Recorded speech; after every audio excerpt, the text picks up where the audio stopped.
It began like the opening scene of a crime drama. A chilling tableau reminiscent of Criminal Minds. Muffled cries, a struggle, a rising, frantic scream. It sounded, one neighbor would later say, like someone tied up, trying to get out. The screaming grew louder, more intense, and then silence. Alton, Illinois.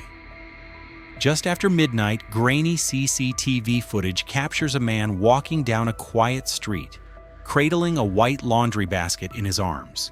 He moves past a shuttered smoke shop and disappears into the night. At the time, no one knew what he was carrying. By the next afternoon, a construction worker would stumble across something inside a dumpster that would horrify an entire community. "I took him to the dumpster," the worker recalls. "There were a lot of clothes and stuff all stowed in there. A laundry basket, a couple pairs of shoes, some slippers too."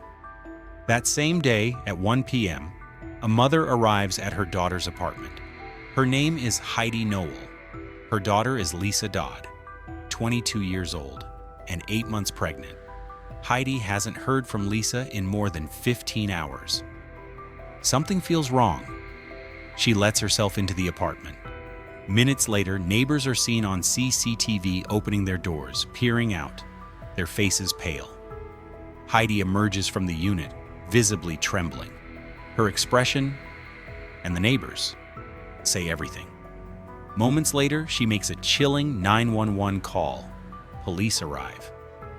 Inside the bedroom, they find Lisa, or what they think is Lisa. Her body lies still, wrapped in a towel like a turban. But beneath the towel, her head is gone. There is no murder weapon.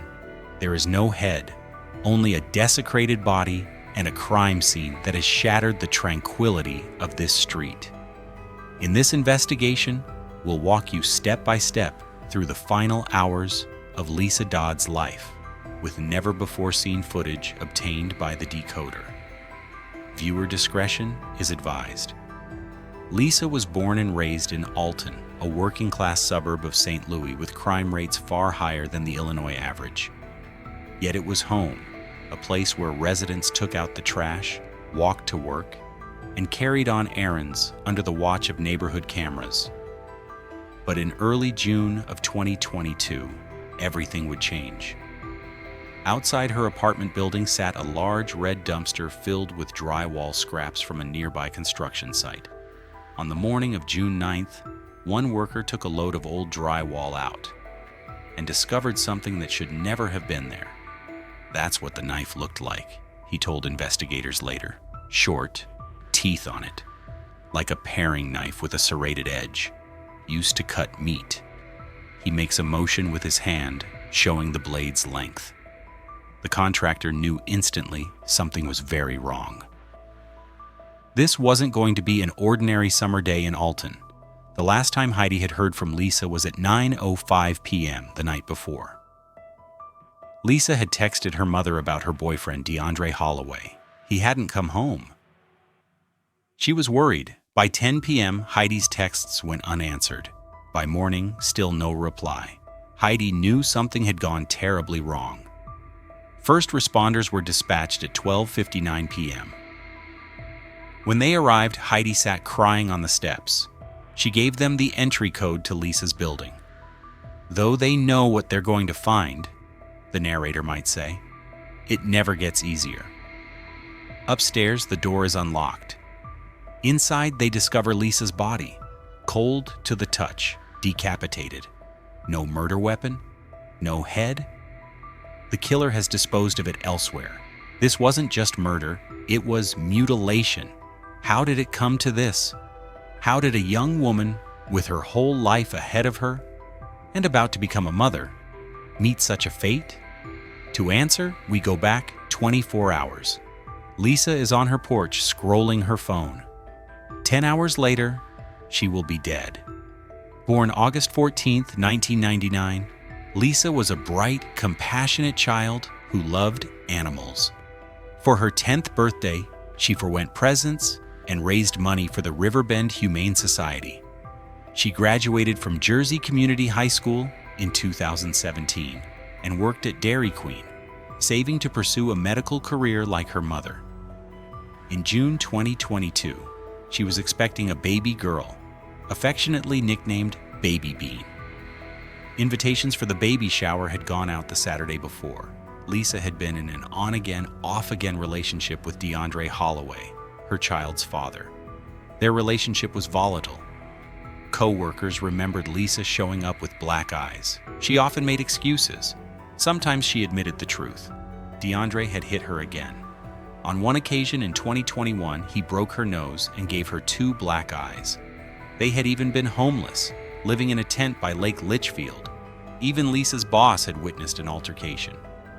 Cameras outside the restaurant weren't clear enough to capture it, but the incident was unmistakable. Still, Lisa stayed. The cycle of violence continued. By June 2022, Lisa and DeAndre were living in Alton, but tensions persisted. DeAndre, 21, drifted between homes. He used substances. He texted friends about his mental state. "I'm losing it," one message read.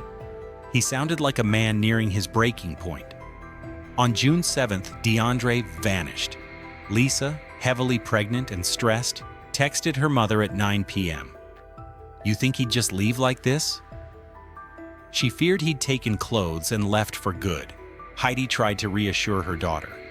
"If this is how it's meant to happen, at least it's non-violent," she wrote. "You've been set free."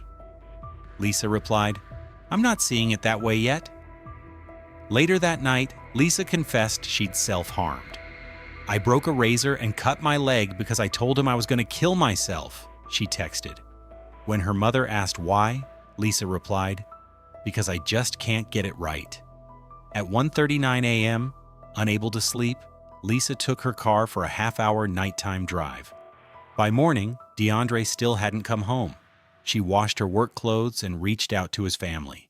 She even texted her landlord to review the building's CCTV. At 8 p.m. on June 8th, DeAndre's uncle messaged Lisa, saying he was bringing DeAndre back. Lisa ignored her mother's warnings and picked him up. CCTV shows the couple returning to their apartment at 9:11 p.m. "I'm trying to figure it out," Lisa texted her mother. It would be the last message she'd ever send. By 10:49 p.m., Heidi's texts went unanswered. Lisa was already dead. Neighbors downstairs had grown used to the couple's arguments, but that night was different. Their front door stood ajar. They heard muffled yelling, then violent thuds. The apartment shook. "It was like chopping wood," one neighbor recalled. Steady, rhythmic blows. Then, the screaming stopped. The thuds stopped. Silence.